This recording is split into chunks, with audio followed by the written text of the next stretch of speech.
Dear students of class 11th, welcome in SNS Maths class. So आइए आज हम लोग कुछ न्यूमेरिकल क्वेश्चंस करते हैं, कुछ प्रॉब्लम सॉल्व करते हैं. सो इसके लिए हम लोगों ने जो हमारा टॉपिक कंटिन्यू था कोऑर्डिनेट ज्योमेट्री. कोऑर्डिनेट ज्योमेट्री की जो थ्योरी पोर्शन है उसके वीडियोस हम लोग अलग से अपलोड कर रहे हैं. सो हम लोगों ने एक सीरीज स्टार्ट कर दिया है प्रॉब्लम सॉल्विंग, और आज का टॉपिक कोऑर्डिनेट ज्योमेट्री का द स्ट्रेट लाइन है और इसकी एक्सरसाइज 23.3 आर डी शर्मा की बुक से हम लोग सॉल्व करने जा रहे हैं. So there are 8 question actually in that exercise. तो हम लोग सभी 8 क्वेश्चंस को यहाँ पर उसका सॉल्यूशन और या उसकी हिंट आपको प्रोवाइड करने जा रहे हैं. So let us start the question. Here we have the first one. Find the equation of a line making an angle of 150 degree with the x-axis and cutting of an intercept y from the y-axis. जब आप ये exercise करेंगे ना, मतलब R D Sharma की book से, तो ये जो फॉर्मूला है हमारा y equal to M X plus C फॉर्मूलों के लिए ना जो various forms of straight line है उसका वीडियो हम लोगों ने अलग से अपलोड किया हुआ है. तो वहाँ पर आप जो डिफरेंट फॉर्म्स है स्ट्रेट लाइन की वो वहाँ से आप स्टडी कर सकते हैं. यहाँ हम लोग क्या करेंगे कि ये जो एक्सरसाइज है वो इसे एक फॉर्मूले पे बेस्ड है, जहाँ पर ये c जो है ये y के साथ इंटरसेप्ट है और m जो है इसका स्लोप होगा. अब जैसे इस क्वेश्चन में आता है, क्योंकि हमें जो गिवन है कि line making an angle of 150 degree with the x axis, तो इसका मतलब जो उसका स्लोप होगा वो 10 150 होना चाहिए. अब 10 150 को कैलकुलेट करने के लिए मैं क्या करूंगा, मैं 10 180 माइनस 30 लिख देता हूँ इसको, और सेकेंड क्वाड्रेंट में है. सो ये हो जाएगा माइनस का 10 30, दैट इज माइनस का 1/√3. तो हमें स्लोप पता लग गया.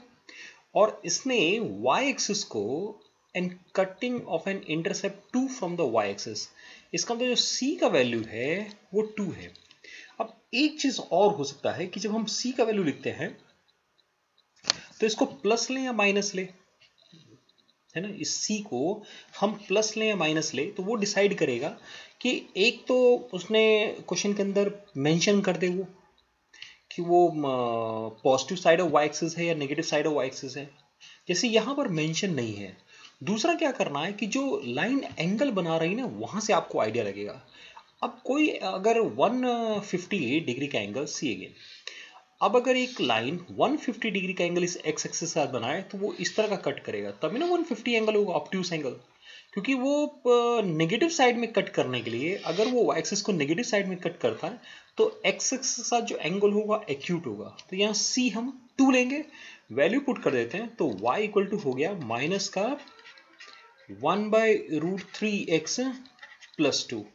3 को हम लोग सिंप्लीफाई कर लेते हैं, तो √3y is equal to minus x plus 2√3. बहुत ज्यादा है तो इसको हम लोग x plus √3y equal to 2√3. अब इस 2√3 को राइट हैंड साइड में रखें या लेफ्ट हैंड साइड में रखें, इससे कोई फर्क नहीं पड़ता है. सो ये हम बोल सकते हैं कि this is the answer of our question number 1. Okay, so let us move toward the next question. ये रहा क्वेश्चन नंबर 2. अब इस क्वेश्चन नंबर 2 में so many parts are there, 3 parts are there. क्या कह रहा है question, find the equation of a straight line. Question number 1 with slope 2 and y intercept. तो एक एक छोटा छोटा हिंट देते जाते हैं.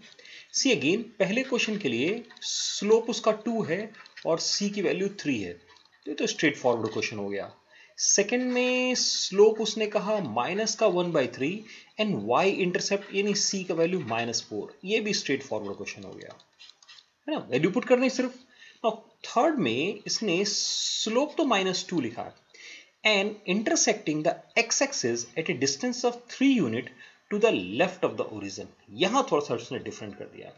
यानी अगर हम इसको देखें क्वेश्चन को, तो क्वेश्चन किस तरह का है कि अगर x एक्सिस y एक्सिस ले ले तो क्या कहा इसने, x एक्सिस को at a distance of 3 units to the left of the origin. तो ये ओरिजिन है, लेफ्ट में 1 2 3, यानी वो लाइन इस पॉइंट से पास करते हुए ना इस तरह की एक लाइन है.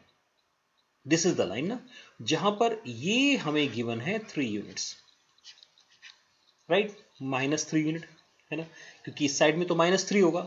बाकी इस क्वेश्चन के अंदर हमें एक और क्या गिवन है, intersecting the axis at distance of 3 unit from the left of the region, और इसका स्लोप गिवन है. यानी हम अगर इक्वेशन लिखेंगे तो इक्वेशन होना चाहिए y इक्वल टू माइनस का 2x प्लस सी, है ना. अब ये c हमें क्या करना है, अलग से कैलकुलेट करना है.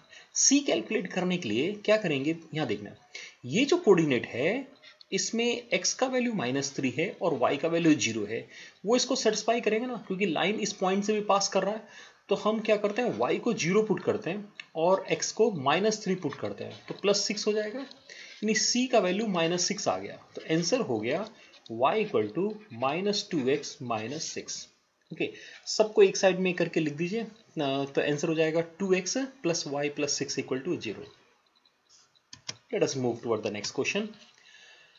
Here is question number 3. Find the equation of the bisector of the angles between the coordinate axes. ये हमने ना अपने वीडियो में इसको डिस्कस किया हुआ है कि अगर कोई लाइन ओरिजिन से पास करती है तो उसकी इक्वेशन को हम लोग लिखते हैं y = mx। ये सिंपल। अनदर वन इज कि अगर उसने कोऑर्डिनेट एक्सिस को बाइसेक्ट किया है, सो दीज टू में बी द लाइन ना, एक लाइन ये हो सकता है जो जब बाइसेक्ट करेगा तो 45 डिग्री बनाएगा, दूसरा लाइन वो होगा जो 135 डिग्री बनाएगा। तो जिसमें एंगल 45 है तो उसका स्लोप कितना हो जाएगा, 10 45 1, और जिसमें एंगल 135 है तो वहां पर स्लोप कितना हो जाएगा, 10 135 इज -1, राइट। सो यानी एक आंसर जो फर्स्ट क्वाड्रेंट और थर्ड क्वाड्रेंट को बाइसेक्ट कर रहा है वो हो जाएगा y = x, और जो सेकेंड और फोर्थ क्वाड्रेंट को बाइसेक्ट कर रहा है वो हो जाएगा y = -x, या बोल सकते हैं कि y + x = 0। से अगेन याद रखना है कि अगर कोई भी इक्वेशन, कोई भी स्ट्रेट लाइन ओरिजिन से पास कर रहा है तो उसके अंदर कांस्टेंट नहीं होता है, तो सी यहां पर 0 हो गया। रेस्ट क्या है कि उसने स्लोप के लिए हमें दिया हुआ है, तो वहां से हम स्लोप कैलकुलेट करके पुट कर देंगे। Now we have the question number 4. Find the equation of a line which makes an angle of tan inverse 3 with the x-axis. Okay, so see, अगर एंगल उसने बनाया है tan inverse 3, तो इसका मतलब ये हो गया कि tan थीटा 3 है, यानी इसका स्लोप 3 हो गया, and cut off and intercept of 4 units on negative direction of y axis. So y के अगर नेगेटिव डायरेक्शन है यानी -4 c का वैल्यू, y का नेगेटिव क्या होगा, डाउनवर्ड होगा ना, y का नेगेटिव मीनिंग y एक्सिस के साइड में 1 2 3 4, this is the 4, so c = -4, क्योंकि सी 4 यूनिट दोनों साइड हो सकता है, प्लस और माइनस दोनों साइड में, पॉजिटिव साइड में और नेगेटिव साइड में, तो नेगेटिव साइड में जब भी होगा तो हम उसको नेगेटिव ले लेंगे, यानी by using the formula y = mx + c हमारा आंसर हो जाएगा y = m हो गया 3 ना, सो 3x - 4। ये सिंपल, ये कितने सिंपल क्वेश्चंस हैं ये, जो हमारी एक्सरसाइज है 23.3, इसमें almost all the questions are so simple. जैसे ये देख लीजिए, find the equation of a line that has y intercept -4। चलो c का वैल्यू, यानी एक तो इस क्वेश्चन में पहले ही क्लियर हो गया, -4, and is parallel to the line joining this and this, यानी स्लोप के लिए उसने हिंट हमें यहां दे दिया है।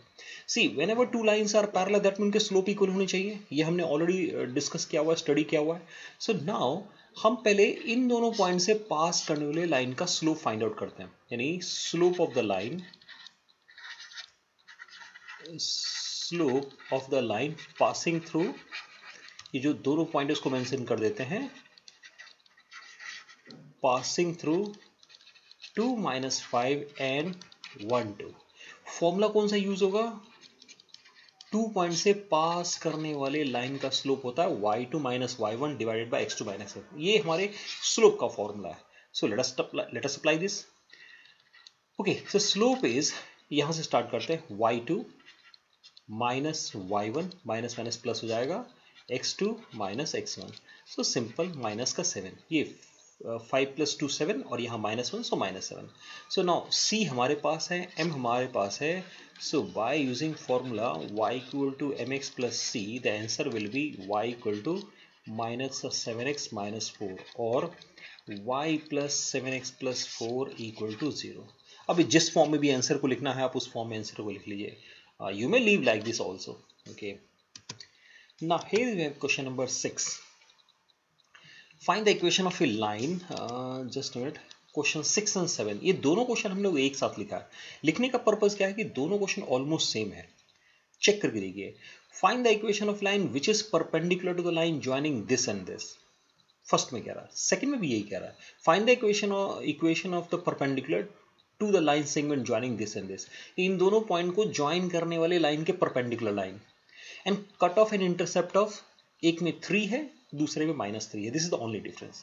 सो both this question number 6 and question number 7 एक ही, मतलब दोनों क्वेश्चन ऑलमोस्ट सेम है, सिर्फ पॉइंट्स में डिफरेंस है. एक क्वेश्चन करते हैं, चलो 6 ही करते हैं पहले सॉल्व. एक मैं सॉल्व करके दिखाता हूँ, एक क्वेश्चन आप अपने आप कर लीजिएगा एग्जैक्टली उसी तरीके से. सी पहले क्या करते हैं कि ये जो लाइन है ना, जो इन दोनों पॉइंट को ज्वाइन कर रहे हैं, उसका स्लोप, यानी slope of the line exactly ऐसे लिखेंगे, slope of the line joining 4 2 and 3 5. सो क्या हो जाएगा ये 5 - 2 डिवाइडेड बाय 3 - 4 जितना y2 - y1 x2 - x1. सो 5 - 2 3 और माइनस, सो -3. नाउ अगर जो हमें जो लाइन चाहिए उसका स्लोप m है, लेट द रिक्वायर्ड लाइन, जो रिक्वायर्ड लाइन है वो क्या होगा y = mx और इंटरसेप्ट यहां उसने 3 का है.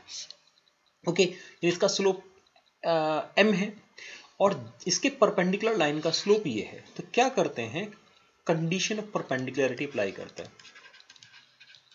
कंडीशन ऑफ परपेंडिकुलर लाइंस क्या है कंडीशन, वो कि दोनों के स्लोप का प्रोडक्ट -1 होता है. ये एक का स्लोप -3 है, दूसरे का स्लोप m है और वो -1 आना चाहिए. इसका मतलब m की वैल्यू सिंपली 1/3 है. पुट कर दें, सो आंसर हो गया y = 1/3x + 3 और 3y = x + 9. Right? See, this is the solution of our question number 6. Answer को चेक कर लेना है. Right? See again question number 7 is same. दोनों क्वेश्चन एग्जैक्टली एक जैसे हैं, उसलिए हमने वो क्या किया है कि क्वेश्चन नंबर 7 आपके लिए छोड़ दे रहे हैं और मूव कर रहे हैं क्वेश्चन नंबर 8 पे. Find the equation of straight line intersecting y axis at a distance of 2 unit above the origin. और ऊपर की साइड में कट कर रहा है, यानी c का वैल्यू हो गया 2. And making an angle of 30 degree with the positive direction of x axis. तो बहुत सिंपल हो गया भाई, m हो गया 1030 मीनिंग 1/√3. तो आंसर हो गया y = mx + c, that is √3y = x + √3. और c की जगह 2 रख दो, c की जगह 2 रखेंगे तो 2√3. बिल्कुल सिंपल. यानी इस पूरी एक्सरसाइज में हम लोगों ने जो भी क्वेश्चंस किए हैं वो एक इकलौता फॉर्मूला y = mx + c पे बेस है. तो फर्स्ट थिंग, इसमें हमें क्लियर होना चाहिए कि what we mean by this m, यानी what is the meaning of this m और c. इस m और c का मीनिंग क्या है. क्वेश्चन सभी के सभी बहुत ही सिंपल और इजी थे. अच्छा ये क्वेश्चन ना यहाँ एक बता दें कि क्वेश्चन नंबर 6 आपके एनसीईआरटी की एक्सरसाइज 10.2 में ये क्वेश्चन नंबर 6 भी है. सी जो भी हम लोग जब आर डी शर्मा की एक्सरसाइज करते हैं तो कोशिश करते हैं कि बता दें कि एनसीईआरटी का कौन सा क्वेश्चन है, और अगर एनसीईआरटी की कोई एक्सरसाइज कर रहे हैं तो हम ये भी कोशिश करते हैं कि बता दें कि आर डी शर्मा की बुक में क्वेश्चन कहाँ पे है. इवन अभी हम जल्दी कोशिश कर रहे हैं कि जो आपकी जो मेन जो बुक्स आप लोग सीबीएसई प्रिपरेशंस के लिए यूज़ करते हैं, आर.एस. अग्रवाल है, आर डी शर्मा है, के.सी. सिन्हा है और ये एनसीईआरटी और एनसीईआरटी एग्जाम्पलर. सो इन 4-5 बुक्स में ना जो कॉमन क्वेश्चन है उसको बता देंगे कि ओके ये क्वेश्चन है देखो, और ये इस बुक में ये नंबर पे, इस बुक में ये नंबर पे है. ये भी हम लोग बहुत जल्दी अपने वीडियोज़ में इन सब चीज़ों को मॉडिफाई करने वाले हैं. So dear students, thank you very much for watching this video. Keep watching my channel को देखते रहिए ताकि आप मेरे साथ अपने क्लास 11 की स्टडी को कंटिन्यू कर पाएंगे. So once again thank you.